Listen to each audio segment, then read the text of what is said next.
Assalamualaikum warahmatullahi ta'ala wabarakatuh. Saya Ahmad Hussein, mahasiswa PPG dalam jabatan periode 3 Bat 1 tahun 2024, LPTK Universitas Islam Negeri Kiai Haji Ahmad Siddiq Jember. Program studi Pendidikan Agama Islam dengan NIM 235401110809 akan melaksanakan praktik pembelajaran di kelas 10 akuntansi dengan materi masuknya Islam di Indonesia. Model pembelajaran problem based learning. Video ini diambil pada tanggal 16 Oktober 2024. Semoga video ini bisa bermanfaat dan selamat menyaksikan. Wassalamualaikum warahmatullahi taala wabarakatuh.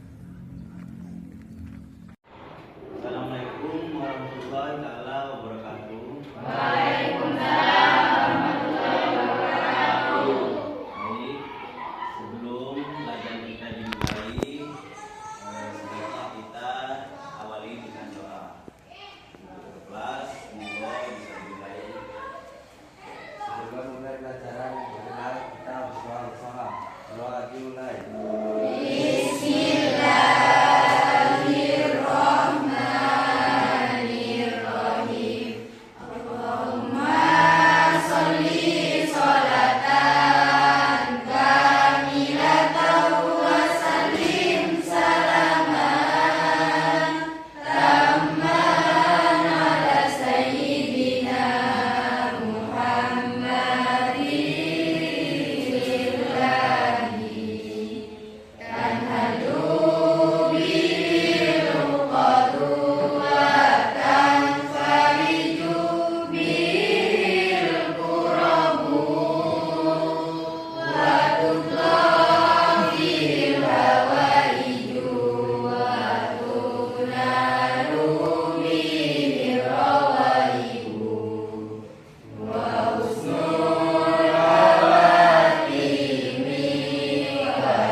Baik, terima kasih doanya. Saya absen dulu satu-satu ya.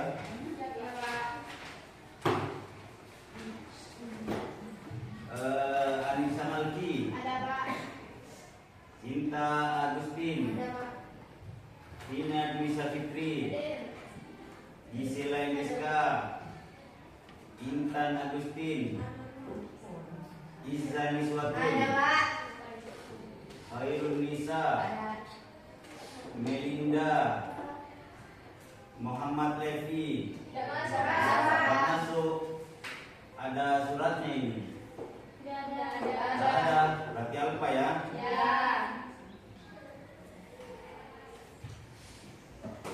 Rizkian Nur, Santi Amelia, Ada Pak. Safety Okta, Ada Pak. Sinta Nuraini, Hadir. Yulia Ariska, Ahmad Zainuri, Alfa Pak. Alfa Pak. Alfa juga ini. Ya. ada ini. Ya, Pak. Ya. Daniel Yoga, Linda Aura. Masih semangat sekolah? Masih. Semangat belajar? Semangat. Wah, hebat ini kayaknya. Masih semangat belajarnya. Di zaman sekarang, zaman gadget ini masih semangat ini ya. Nah, sebelum saya mulai ke materi sejarah Islam di Indonesia ini, ada yang tahu nggak tentang Islam pertama kali ada di Indonesia? Ada yang tahu nggak? Ya. Siapa yang datang? Pakai apa dia ke sini? Pengen tahu apa mau tahu? Yuk, sebelumnya ayo kita simak tentang sejarahnya Islam ini. Islam ini pertama kali masuk ke Indonesia itu ada beberapa teori, yaitu mengklaim atau bahwa ini loh saya yang pertama kali bawa ke Indonesia. Nah, pertama kali ke Indonesia itu pada abad ke-7 sampai atau hingga ke-13. Satu abad itu ada berapa tahun? 100. Pinter berarti. Nah, berarti dari abad ke-7 ke abad ke-13 ada berapa abad? Dari abad ke-7 ke abad 13. Berapa? 600. Masuknya Islam ke Indonesia. Nah, tujuan pembelajaran kali ini yaitu tentang debat. Nah, nanti Pak Guru ini akan bagi kalian yaitu 2 kelompok, yang mana itu ada di kelompok pro dan kontra. Nah, di sana itu nanti kalian saya kasih tugas di mana debat itu biar kalian debatnya aktif. Nah, yang pertama yaitu bagaimana Islam itu masuk ke sini. Nah, kalian itu jadi cari materi atau bahan di internet, nanti bisa buka HP-nya yang berkuota untuk mencari awal mulanya. Seperti kayak kemarin itu ada seperti kayak teori macam-macam dan sebagainya. Dari mana asal Islam itu yang masuk ke Indonesia. Nah, tentang materi ini sejarah masuknya Islam dengan materi yang sebelumnya yaitu etos kerja, bagaimana bagaimana para pendahulu Islam itu yang masuk ke Indonesia itu menggabungkan dengan budaya lokal. Misal tentang kebaikan apa aja. Nanti itu kita bahas di kelompoknya kalian masing-masing. Ya. Nah, baik ya. Setelah pemaparan tadi, saya akan bentuk kelompok untuk bagaimana cara menanggapi dari materi yang tadi. Nah, saya akan bentuk kelompok itu menjadi 2, yaitu kelompok pro dan kontra. Nah, kelompok 1 atau pro ini saya bagi dari absen 1 sampai 8 berkumpul menjadi kelompok 1 atau kelompok pro ya. Dari absen 9 ke terakhir menjadi kelompok 2 atau kelompok kontra. Nah, sekarang bisa kalian langsung buat kelompoknya. Langsung ke masing-masing kelompok.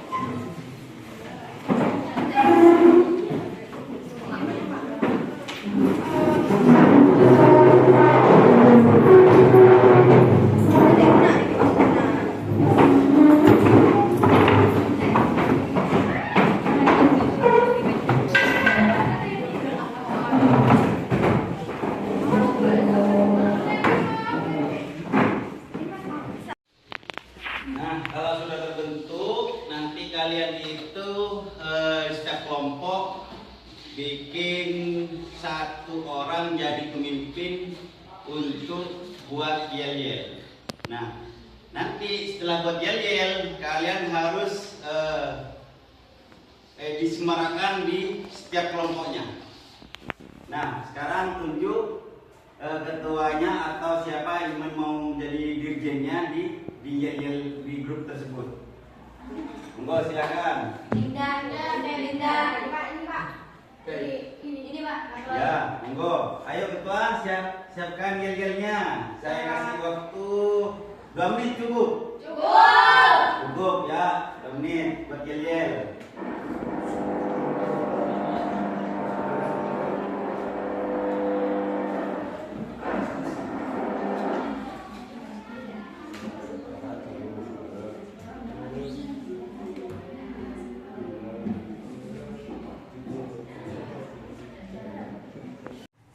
Baik, sebelum acara debat kita lanjut, gimana kalau kita tes otak kalian biar refresh?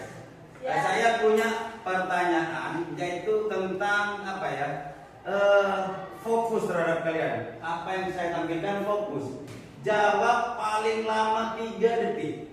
Nah, ilmu ini, mungkin materi ini saya dapat dari Dr. Nino, yaitu dosen Winhas Jember ya. Nah, ingat, jawab paling lama 3 detik. Jadi fokuskan kalian melihat di sini ya. Jawab langsung secara spontan.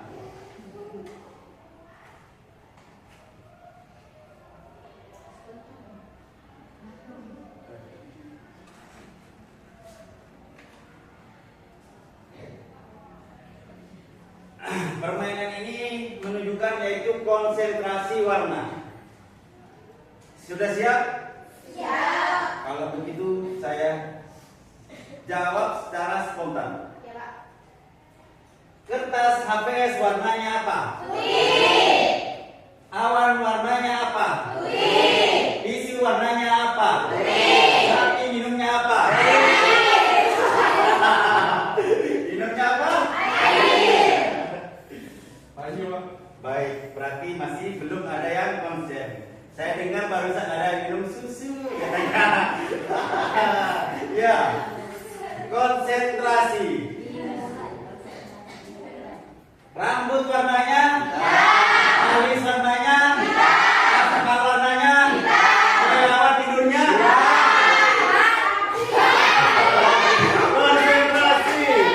Sudah ranying, nyaring, sudah malam. Kapan tidurnya? Oh iya. Tangan dulu. Konsentrasi. Yang terakhir pasti mengecoh ya. Siap? Warnanya cendol apa? Daun warnanya? Rumput warnanya? Berapa makannya?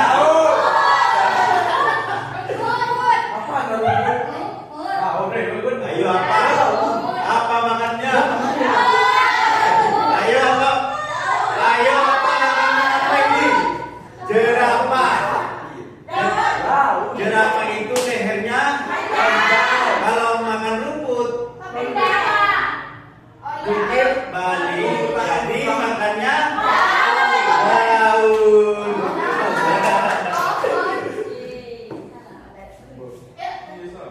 Masih lanjut? Siap fokus? Baik.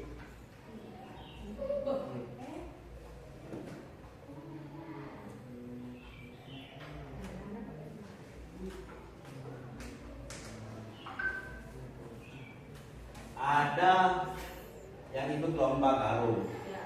Kalian nyalip orang di posisi nomor 2. Posisi sekarang Anda itu di nomor berapa? 2. Iya. Kenapa kok 2? nyalip orang kedua? Iya. Yang kedua? Ada Ada ketiga. Sip, bagus, sudah mulai fokus. Siap? Siap. Ayah Mary punya anak 5. Yang pertama Nana, yang kedua Nini, yang kedua Nunu, yang ketiga Neni. Siapa anak 5?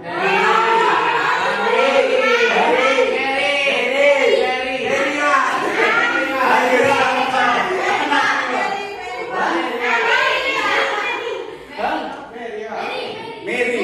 Kenapa kok Mary? Mary berarti Mary ini anak keberapa? Anak Kelima, Pak. Siapa Siapa nama anak kelima? Ini ditanya anak berapa? 5? Ya udah. nih. Siapa anak 5? Masih ada yang kurang? Fokus. Jadi yang benar jawabannya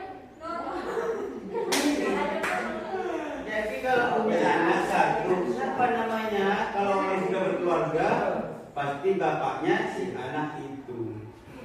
Iya benar. Oh iya. Oh iya, baru sadar.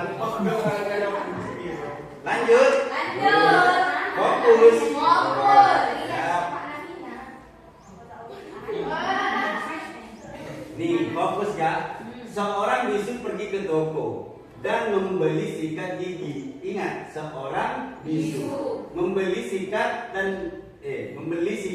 gigi dengan menitipkan orang menggosok gigi. Ia berhasil menyampaikan keinginannya pada penjaga toko dan ia berhasil membeli sikat gigi.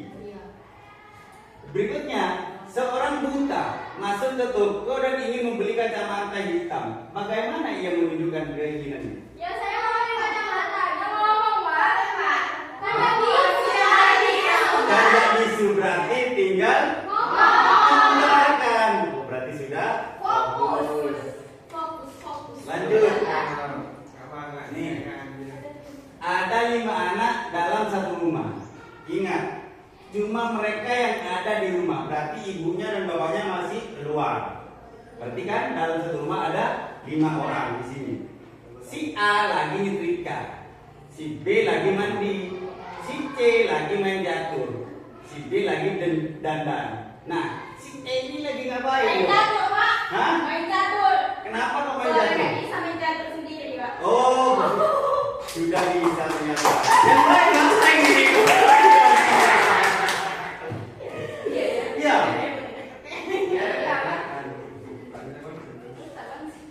Belum konsen. Nah, sekarang gimana ya?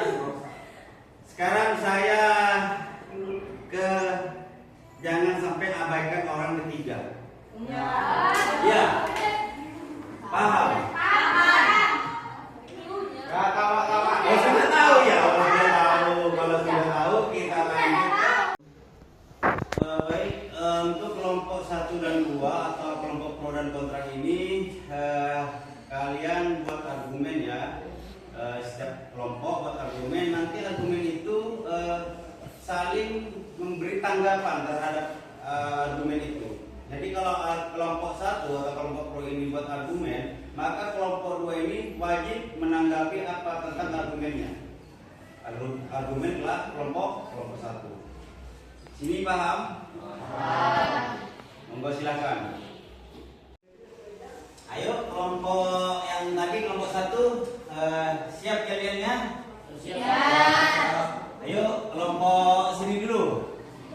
Kaliannya. Ya, tidak apa-apa. Kelompok 1 dulu, tidak apa-apa. Ayo kelompok 1 dulu.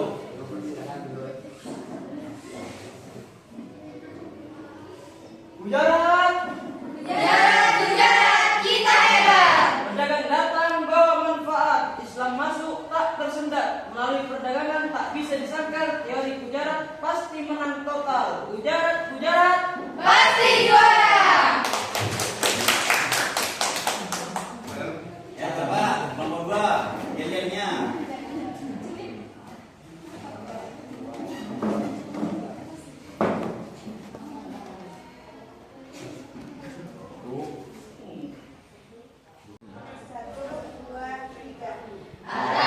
Arab sumber beradab dari abad ke-7 kita terdepan. Islam menyebar lewat jalur berdagang. Teori Arab pasti jaya. Pedagang Arab yang pertama menyapa. Arab kita yang unggul.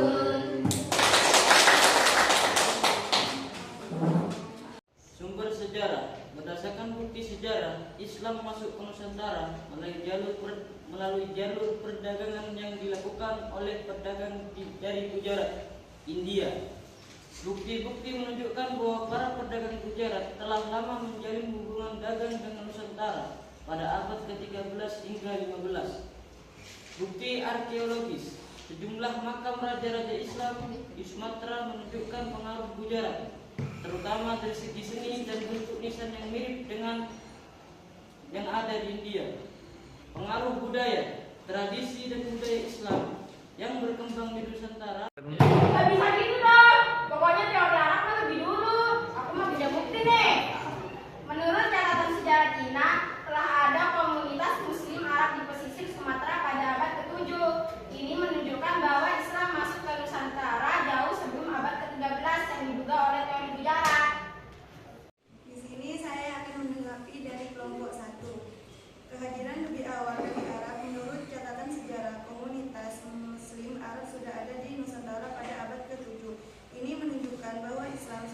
disebarkan di awal oleh orang Arab.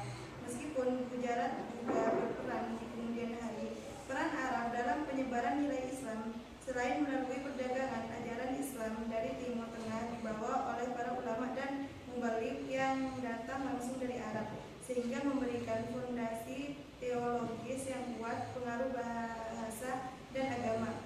Pengaruh Arab dalam bahasa dan istilah agama. Tidak bisa. Gujarat lebih dulu masuk ke Nusantara. Bukti sejarah menunjukkan bahwa pedagang Gujarat telah aktif berdagang dari Nusantara sejak abad ke-13.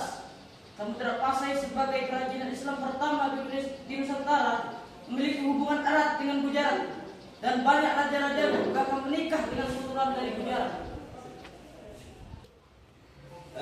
Untuk kalian tepuk tangan semua dulu. Kalian itu baik semuanya, cara ngomongnya, terus pemahamannya terhadap materi Islam di Indonesia ini.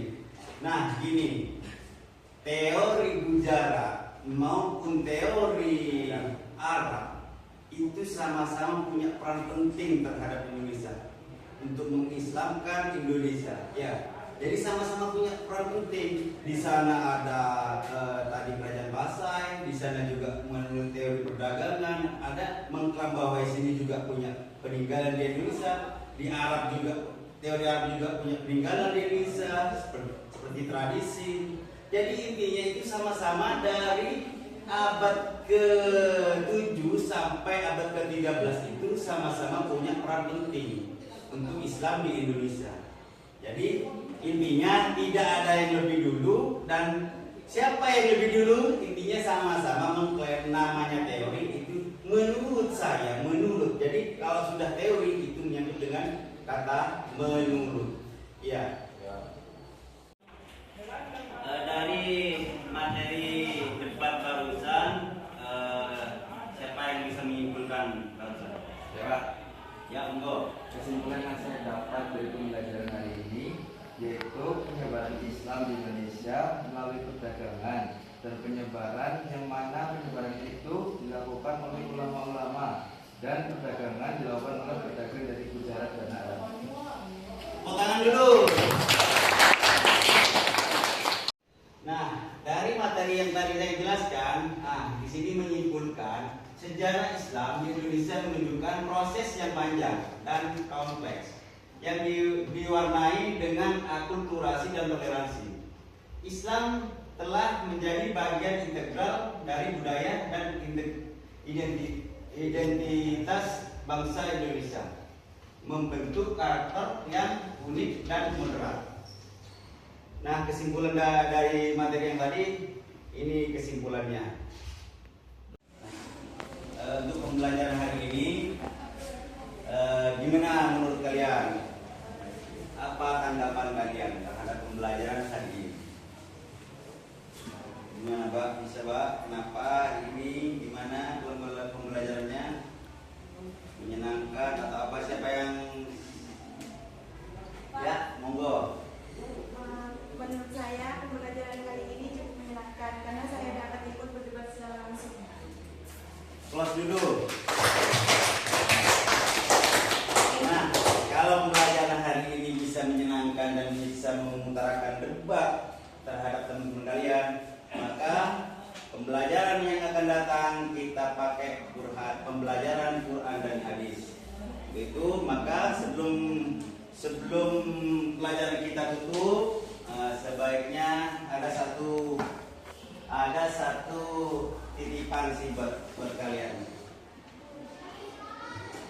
Teruslah bersemangat belajar karena kalian itu mutiara dalam keluarga.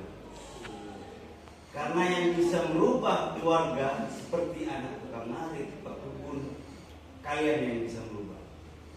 Jangan pernah patah semangat. Ingat, sukses itu bukan kaya.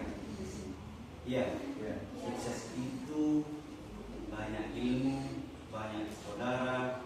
Intinya pikiran kita sehat. Ya, baik. Guru ini ada pesan buat kalian. Yang saya ambil mungkin bahasa yang sering kita dengar, yaitu manjata wajata.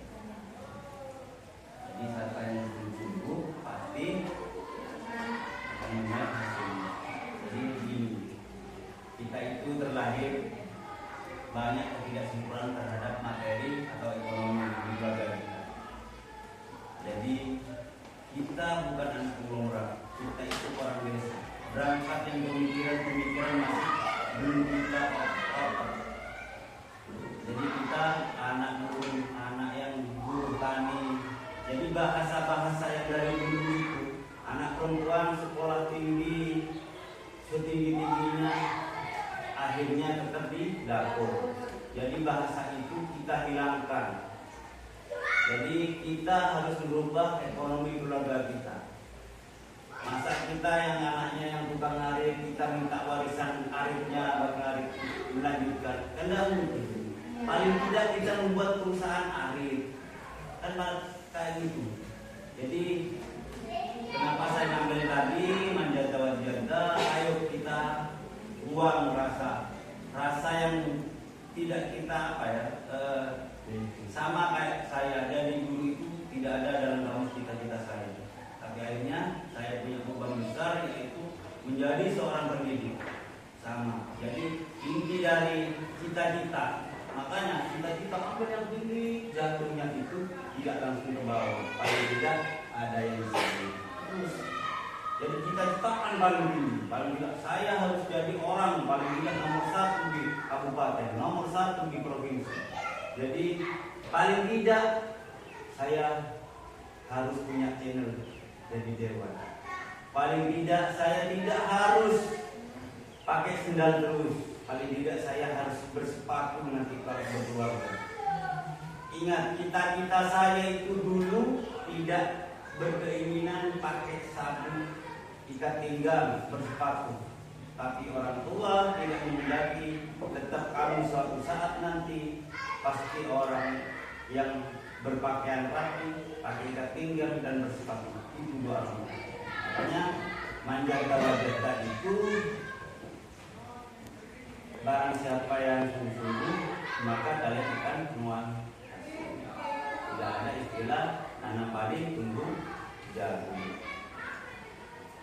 Dan panen yang kemarin tidak ditunggu sekarang. Jadi harapan saya kalian itu memberikan suatu kebanggaan terhadap terima kasih semuanya atas pembelajaran hari ini. Kalian itu betul hebat buat saya.